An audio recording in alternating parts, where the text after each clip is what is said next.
Japan. ఈ పేరు వినగానే అందరికీ గుర్తొచ్చేది అణుబాంబు.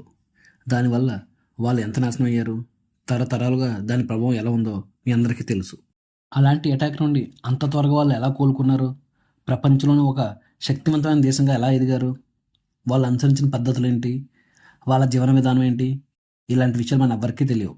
ఇవన్నీ మీకు తెలియాలంటే ఇకిగాయ్ అనే పుస్తకం చదవండి. ఈ పుస్తకం ఆ దేశం మీద అణుబాంబు వేసిన తర్వాత జరిగిన పరిణామాల కోసం చెప్తుంది అనుకోవద్దు. ఇది కేవలం జపాన్ ప్రజల జీవితాన్ని, లైఫ్లో వాళ్ళు ఫేస్ చేసే ఛాలెంజెస్ని ఆ స్ట్రెస్ని ఎలా మేనేజ్ చేస్తారు, బాడీని కానీ మైండ్ కానీ వాళ్ళు ఎలా కంట్రోల్ చేస్తారు అనే ప్రతి విషయాన్ని డిస్కస్ చేశారు. చెప్పిన కంటెంట్ని మళ్ళీ మళ్ళీ చెప్పడం వల్ల మనకి కాస్త బోర్ అనిపించిన ప్రతి ఒక్క లైఫ్లో ఖచ్చితంగా చదవాల్సిన పుస్తకం ఇది. స్ట్రెస్ అండ్ యాంగర్ మేనేజ్మెంట్కి ఈ పుస్తకం ఒక మంచి సొల్యూషన్. అలాగే అన్ని రకాల ఏజ్ వాళ్ళు ఖచ్చితంగా చదవాల్సిన పుస్తకం. నేను ఈ పుస్తకం తెలుగు అనువాదం చదివా. కాస్త ఇబ్బందిగానే ఉంది, బట్ వర్త్ రీడింగ్. మీరు అనొచ్చు, జపాన్ వాళ్ళ లైఫ్ స్టైలే చదవాలా, మన ఇండియన్స్కి ఏం తక్కువ అని చెప్పి. అవును, తక్కువేం కాదు, కానీ అప్పుడప్పుడు పక్కడు కోసం కూడా తెలుసుకుంటే మనకి మంచి ఎక్స్పోజర్ పెరుగుతుంది కదా.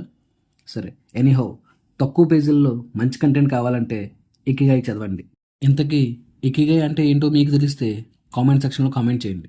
మళ్ళీ ఒక మంచి పుస్తకంతో మీ ముందుకు వస్తా.